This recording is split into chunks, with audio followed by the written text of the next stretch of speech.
Assalamualaikum warahmatullahi wabarakatuh. Bagaimana kabar kalian? Semoga kita dalam keadaan sehat walafiat ya. Saya Bu Zeta akan menjelaskan materi bahasa Indonesia mengenai teks prosedur. Pertemuan yang lalu kita sudah membahas bagian-bagian yang ada pada teks prosedur berupa pernyataan umum dan tahapan-tahapan. Nah, pada kali ini kita akan membahas lebih dalam mengenai struktur dan kaidah kebahasaan teks prosedur. Nah, yang pertama kita akan membahas struktur teks prosedur.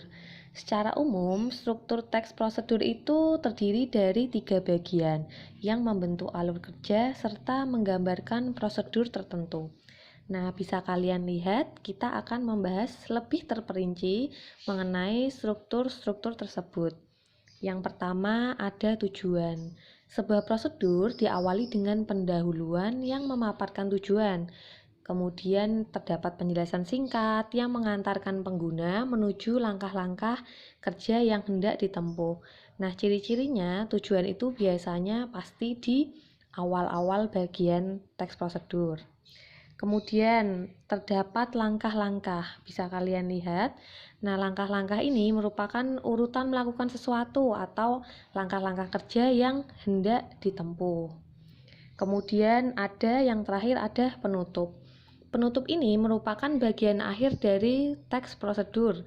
Penutup merupakan penjelasan langkah atau simpulan prosedur kerja. Tapi bagian ini atau bagian penutup itu tidak selalu ada. Nah, jadi tidak semua teks prosedur itu terdapat penutup seperti itu. Nah, selanjutnya kita akan membahas mengenai kaidah kebahasaan teks prosedur. Kalian bisa perhatikan di situ terdapat 5 kaidah kebahasaan teks prosedur. Yang pertama, menggunakan kalimat imperatif, deklaratif, dan interrogatif, kemudian menggunakan urutan langkah, selanjutnya menggunakan nomina dan partisipan, selanjutnya menggunakan verba, dan yang terakhir menggunakan konjungsi. Sebelum kita membahas lebih detail mengenai kaidah kebahasaan, kalian akan Bu Zeta ajak untuk mengamati contoh teks prosedur berikut. Nah, berikut ini merupakan contoh teks prosedur dengan judul 2 tips penting dalam travel fotografi. Nah, kita kan pertama akan membahas strukturnya terlebih dahulu. Kalian amati teks tersebut. Kita akan mengamati, kemudian kita analisis strukturnya. Yang pertama, ingat-ingat lagi bahwa struktur teks prosedur yang pertama itu adalah tujuan. Nah, kalian lihat pada paragraf 1 dan 2 merupakan tujuan. Mengapa demikian? Karena pada teks tersebut atau paragraf 1 dan 2 itu diawali dengan pendahuluan, kemudian memaparkan tujuan, serta terdapat penjelasan singkat mengenai apa itu travel fotografi. Struktur yang kedua yaitu adalah langkah-langkah. Kalian perhatikan pada teks tersebut, mulai dari paragraf ketiga atau paragraf yang berwarna hitam merupakan langkah-langkah karena di situ menjelaskan untuk urutan bagaimana cara kita bisa travel fotografi. Yang pertama adalah perspektif, dan tips yang kedua yaitu adalah cerita. Nah, itu tadi langkah-langkahnya terdapat 2 ya. Kemudian yang terakhir adalah penutup. Penutup tadi merupakan bagian akhir dalam teks prosedur. Nah, dari contoh teks tadi dapat kita simpulkan bahwa teks prosedur tersebut memiliki 3 struktur yang lengkap. Yang pertama ada tujuan yang ada pada paragraf 1 sampai 2. Kemudian langkah-langkah pada paragraf 3 sampai 5 dan penutup pada paragraf ke-6. Nah, paragraf yang ada di akhir itu atau paragraf yang berwarna merah merupakan bagian penutup karena di situ terdapat penjelasan langkah serta simpulan dalam prosedur kerja.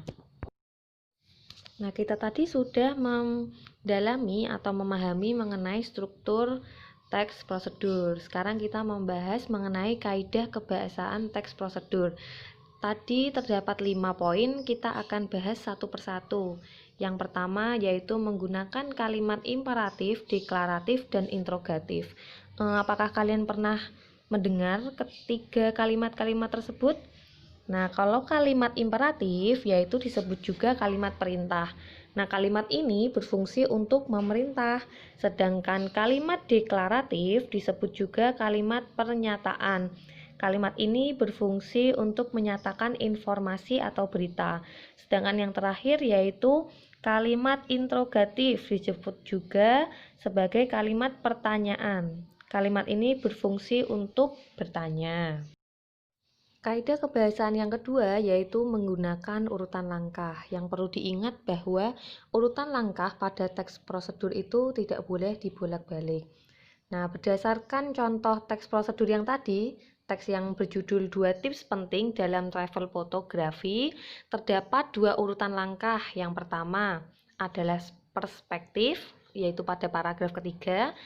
Tips yang kedua yang terpenting adalah cerita. Sesuai dengan judulnya yaitu 2 tips, berarti terdapat 2 urutan langkah. Kaidah kebahasaan yang ketiga yaitu menggunakan nomina dan partisipan. Pasti kalian sudah tidak asing dengan nomina dan partisipan apabila nomina itu merupakan kata benda, sedangkan partisipan itu yang berupa secara umum merujuk ke manusia. Kalau kata benda kan jelas misalnya rumah, kursi, seperti itu. Tapi kalau partisipan itu lebih ke manusia. Misalnya Anda, kita, kami, kalian, seperti itu. Nah, dari contoh teks prosedur tadi terdapat nomina dan partisipan. Apabila nomina itu pada teks tersebut contohnya foto, kata foto. Sedangkan partisipan di situ sering menyebut kata Anda dan kita. Nah, Anda dan kita itu merujuk ke manusia. Kaidah kebahasaan yang keempat yaitu menggunakan verba atau kata kerja. Nah, pasti kalian sudah tidak asing dengan verba atau kata kerja itu.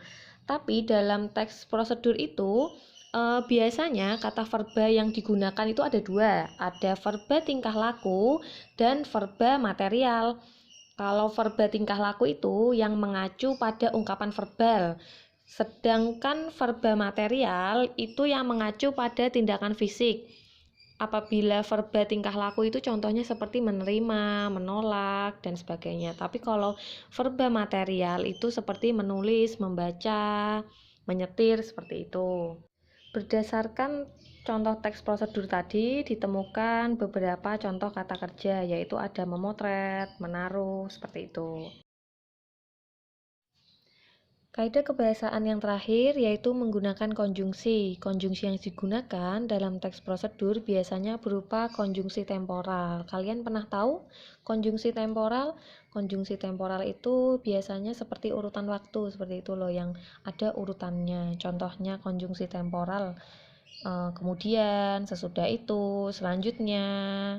Terus juga bisa pertama, kedua, ketiga, itu juga bisa jadikan contoh konjungsi temporal. Nah, itu tadi kita sudah belajar mengenai struktur dan kaidah kebahasaan teks prosedur.